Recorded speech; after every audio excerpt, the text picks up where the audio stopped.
Alrighty, so good old Ford. You know how they offshored the workers? A little piece of dust off of there. Offshore the workers, and that supposedly had some kind of agreement. We're gonna change some things around. We made it a negotiation with a union, and so we're gonna do two videos for the price of one today. And the second one's gonna be about the massive soaring of the U.S. debt in the month of November alone. So it says here, it appears that demand, supply, and capitalism briefly won, while fairness and patriotism and all the other non-free market interventionism lost. In the UAW Ford negotiations, Ford Motor Company said its new 4-year contract with the UAW will increase its U.S. labor costs by less than 1.5% annually by letting the company hire more low-cost workers and move production to factories in other countries.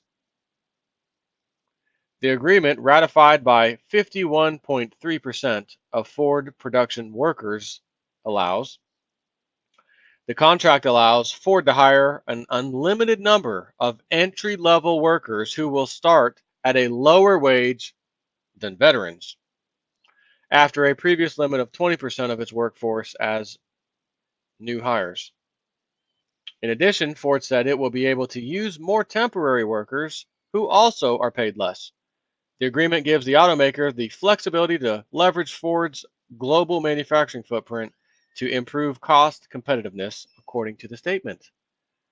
The Ford deal, the richest of the contracts the UAW negotiated with the Detroit Three this fall, promises $9 billion in factory upgrades and expansions that create or keep. Where'd they get that from? Remember Obama? This new law we're going to pass will create or keep such and such number of jobs. Create or keep? Which one is it? Are you creating jobs or are you not firing people? I'm not sure. What does that mean? It will create or retain 8,000 jobs. Well, what the hell is that? The so it says that the factory upgrades and expansions that create or keep 8,500 jobs in the U.S.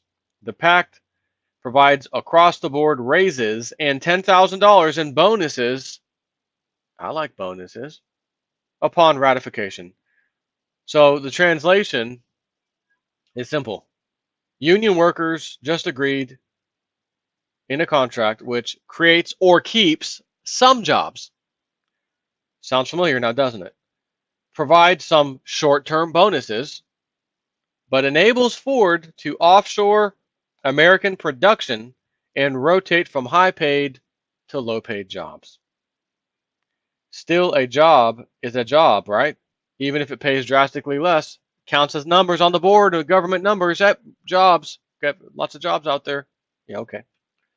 Does not sound like President Obama or Hillary will be happy about this kind of non-patriot. What does not sound like President Obama or Hillary will be happy about this kind of non-patriotism. Oh, they'll be real happy.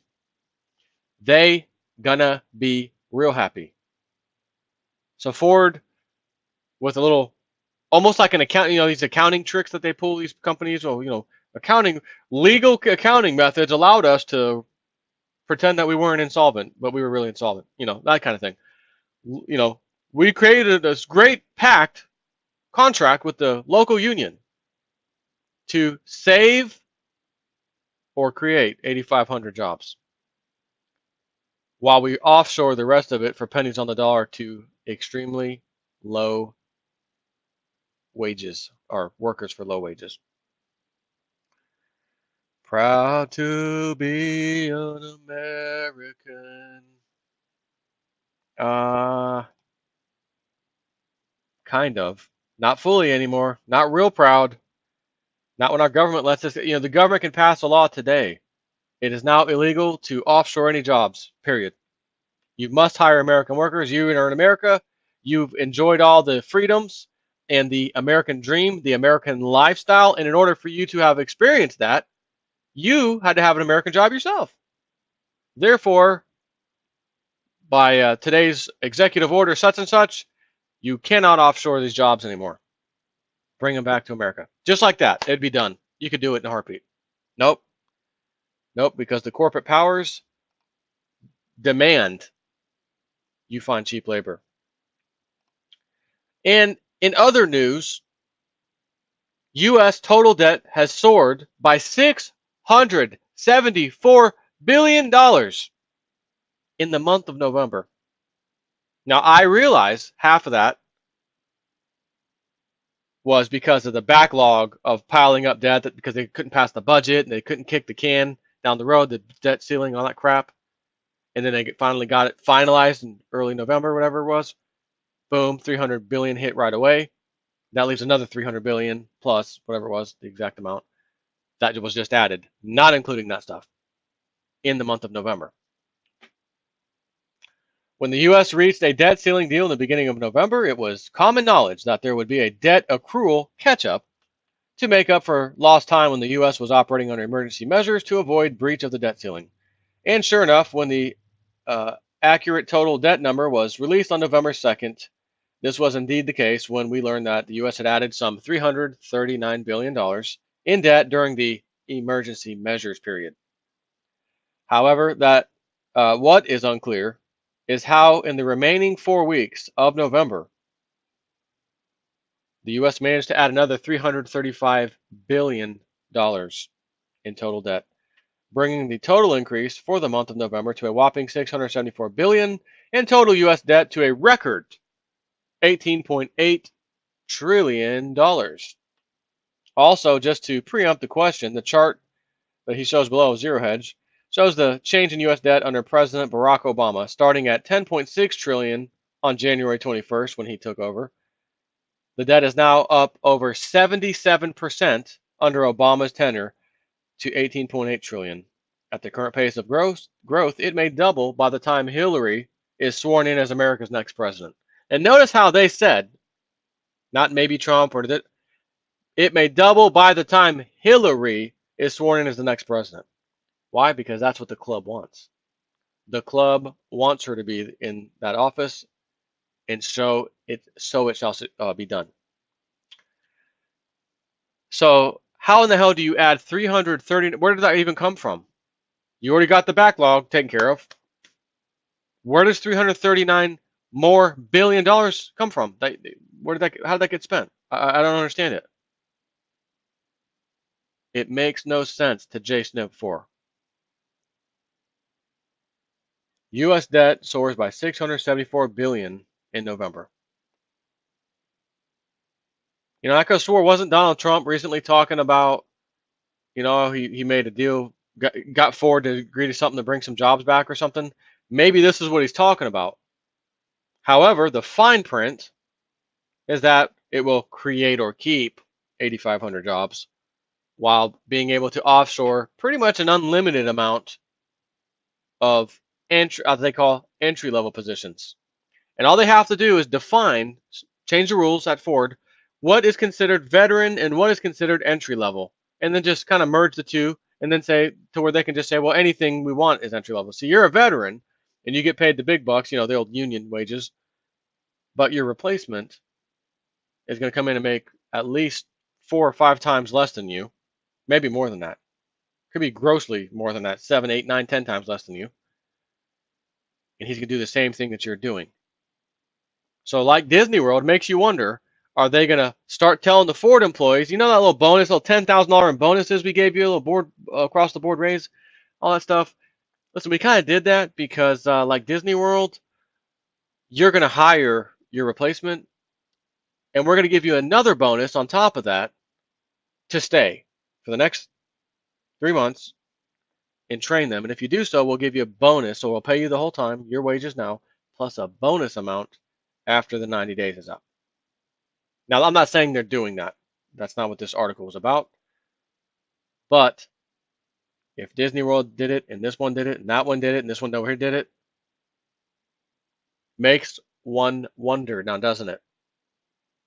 Makes you wonder if old Ford and or any other new big company coming out, not new, but any other of these big companies coming out or about to come out and say the same type of thing. We're restructuring and we're gonna, yeah, America, wave the American flag. We're gonna save some jobs or save or create jobs.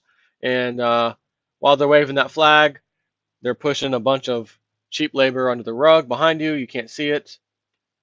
And once again, there goes more jobs, more good American jobs down the toilet. So essentially they're having a little tiny amount of Americans here. Here's a little tiny American, and then this giant bowl over here of everybody else, cheap labor across the world.